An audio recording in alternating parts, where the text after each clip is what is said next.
అధికారంలోకి వస్తే ఊళ్ల పేర్లు మారుస్తామంటున్నారు తెలంగాణ బీజేపీ నేతలు.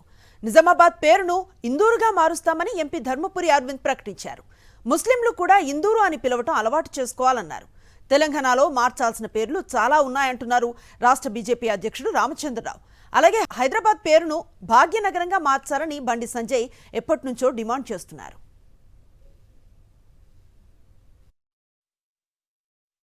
का नाम ये शहर का नाम इंदौर था, आगे चल के इंदौर बनेगा। बीच में कोई गधा निज़ाम करके कोई गधा आके नाम बदला, वो टेम्परेरी रहेगा, इसमें उछलने का ज़रूरत नहीं है। बिल्कुल बनेगा इंदौर। लास्ट टाइम थोड़े में मिस हो गया, रेजोल्यूशन बना के वो बुड्ढे को फार्म हाउस को बेचते थे, रेजोल्यूशन म्यूनसिपाल्टी से लास्ट टाइम थोड़े में मिस हो गया, ये बार मिस नहीं होगा। जितने सीट ज़रूरत है ना, उससे 15-20% ज़्यादा ही जीतने का हम प्लान कर रहे।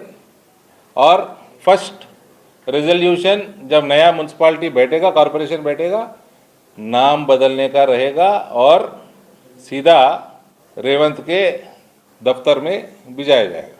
तो आपसे आप लोग भी इंदौर का नाम धीरे धीरे आदत कर लो, जितना जल्दी आदत करे तो उतना अच्छा है। నిజామాబాద్ పార్లమెంట్ సభ్యులు అరవింద్ గారు ఒక స్టేట్మెంట్ ఇచ్చారు. నిజామాబాద్ పేరు ఇందూరుగా మారుస్తాం భారతీయ జనతా పార్టీ అధికారంలో వస్తే. వారి యొక్క స్టేట్మెంట్కు భారతీయ జనతా పార్టీ పూర్తి సపోర్ట్ చేస్తూ ఉంది. భారతీయ జనతా పార్టీ అధికారంలో వస్తే డెఫినెట్గా నిజామాబాద్ పేరు ఇందూరు మారడంతో పాటు ఇంకా చాలా జిల్లాలు ఉన్నాయి, హెడ్ క్వార్టర్స్ ఉన్నాయి, చాలా నగరాలు ఉన్నాయి. ఆ పేర్లన్నీ కూడా నిజాం సంబంధించినటువంటి ఒక పరిపాలన మనకు గుర్తిస్తుంది.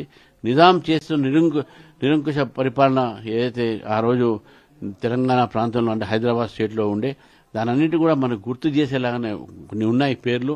డెఫినెట్గా భారతీయ జనతా పార్టీ అధికారంలో వస్తే ఆ ఒక్క పేర్లు మారుస్తాము, నిజామాబాద్ని ఇందూరుగా మారుస్తాము. దాంతోపాటు అనేక ఒక జిల్లా హెడ్ క్వార్టర్స్ నగరాల పేర్లు కూడా మార్చే ఆలోచన మాకు ఉన్నది.